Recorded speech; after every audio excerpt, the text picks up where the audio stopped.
Good morning everyone. आज का topic है नील विद्रोह।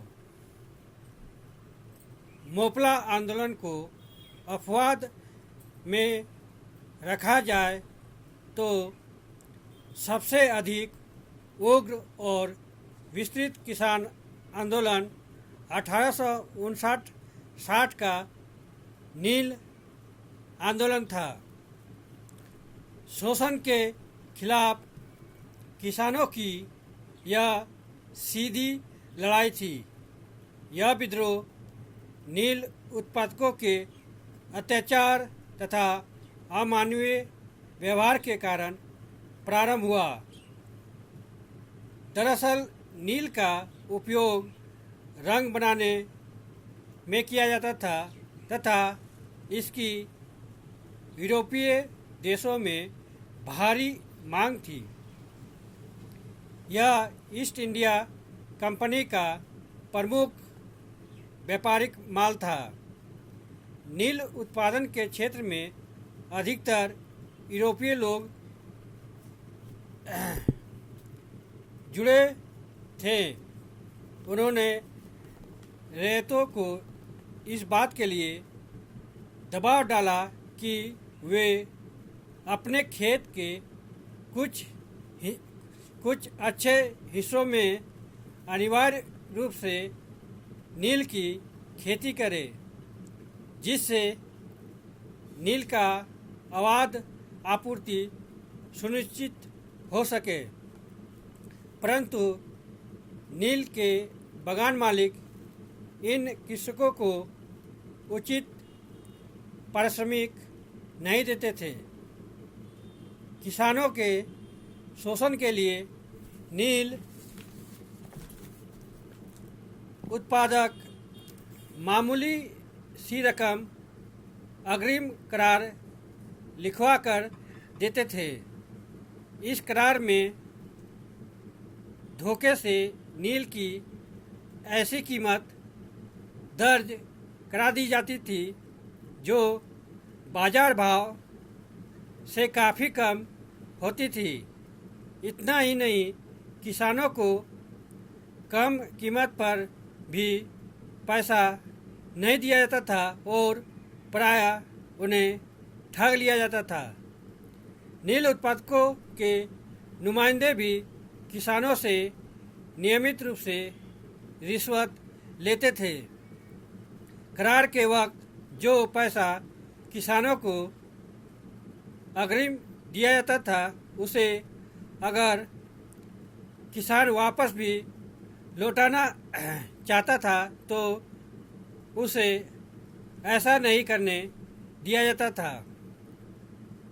इन बागान मालिकों को विधि का समर्थन भी प्राप्त होता था, क्योंकि अधिकांश मजिस्ट्रेट या तो यूरोपीय थे अथवा स्वयं नील उत्पादक अथवा जमींदार। नील उत्पादकों ने करार करने के तरीकों को भी छोड़ दिया, क्योंकि इससे अदालती झंझट हो सकती थी। वे अब किसानों को आतंकित कर अपना काम करने लगे।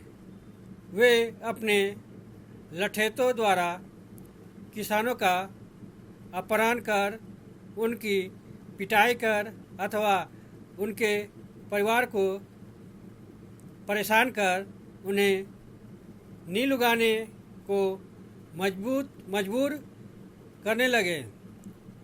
इस सभी बातों से किसानों में भारी असंतोष व्याप्त हो रहा था। 1859 ईस्वी में कलारोवा के मजिस्ट्रेट हेम चंद्राकर ने किसानों के पक्ष में निर्णय दे दिया कि यह पुलिस की जिम्मेदारी है कि कोई नील उत्पादक या अन्य कोई व्यक्ति रैयतों के मामलों में हस्तक्षेप न करे। चंद्रकार की इस घोषणा से किसानों में दुर्दशा से मुक्ति का ख्वाब जगा। उन्हें लगा कि अरसे से चला आ रहा शोषण बंद होने का समय आ गया है, परंतु नील उत्पादकों का रवैया नहीं बदला। प्रारंभ में किसानों ने शांतिपूर्ण ढंग से संघर्ष चलाया।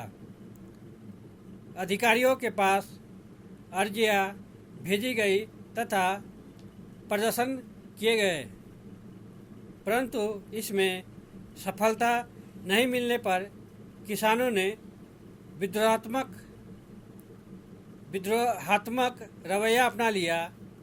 गांव-गांव में किसानों ने अपने को संगठित किया।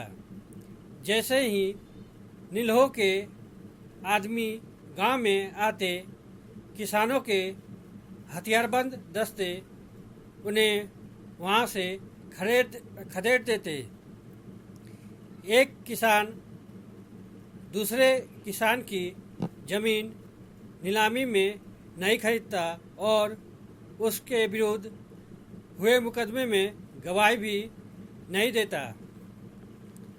1860 ईस्वी में उपरोक्त साधनों को अपेक्षित सफलता नहीं मिलते देखकर किसान सशस्त्र संघर्ष पर उतारू हो गए। शुरुआत नदिया जिले के गोविंदपुर गांव से हुई।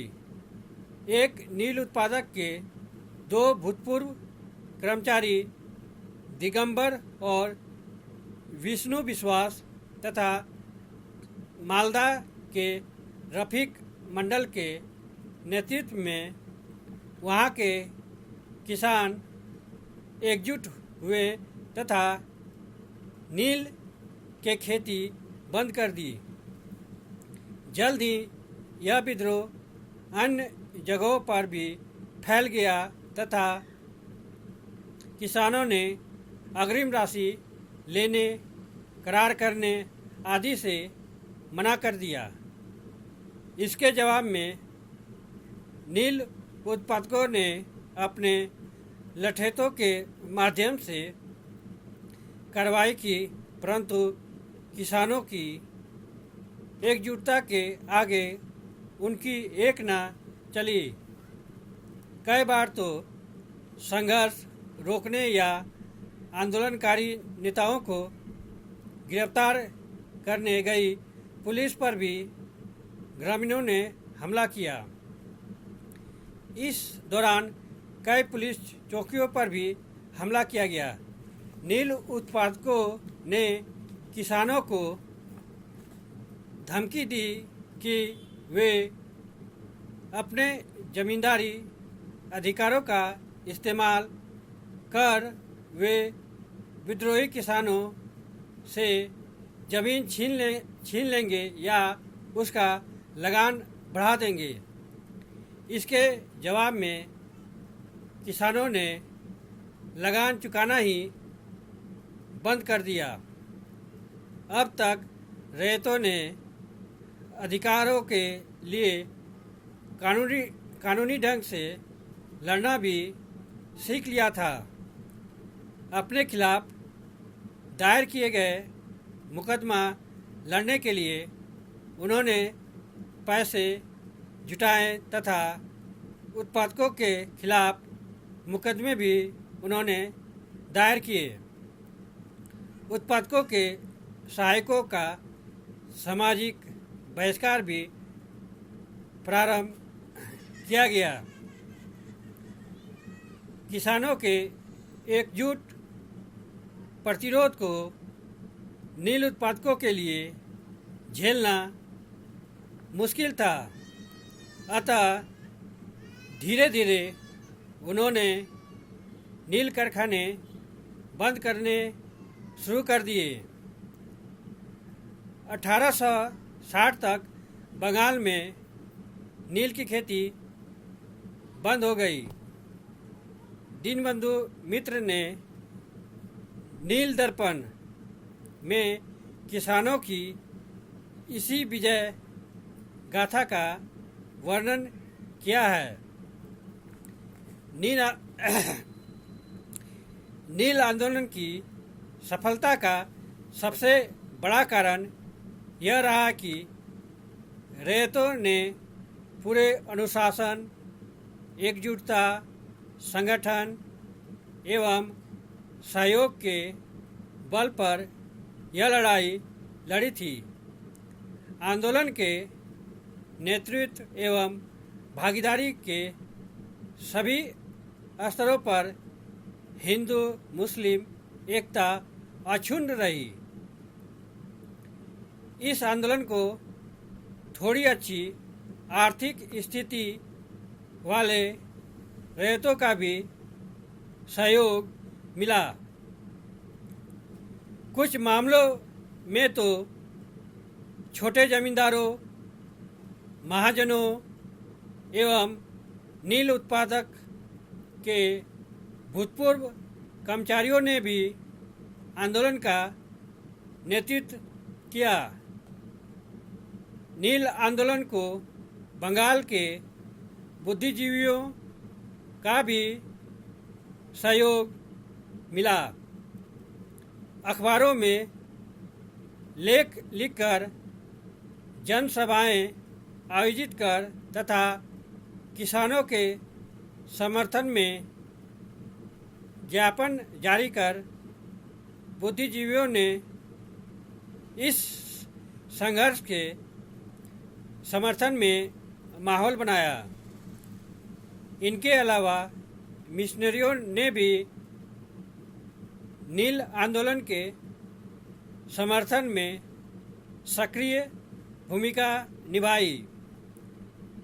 इस आंदोलन के प्रति सरकारी रवैया भी संतुलित रहा और उसने ऐसा कड़ा रुख नहीं अपनाया जैसा अन्य विद्रोहों के समय देखने को मिलता था। इन्हीं शब्दों के साथ मैं अपनी टॉपिक को यहीं विराम देता हूँ। अगर आप लोग को इस टॉपिक से संबंधित कोई भी प्रश्न पूछना हो तो आप कमेंट बॉक्स में जाके अपना प्रश्न पूछ सकते हैं। Thank you. जय हिंद।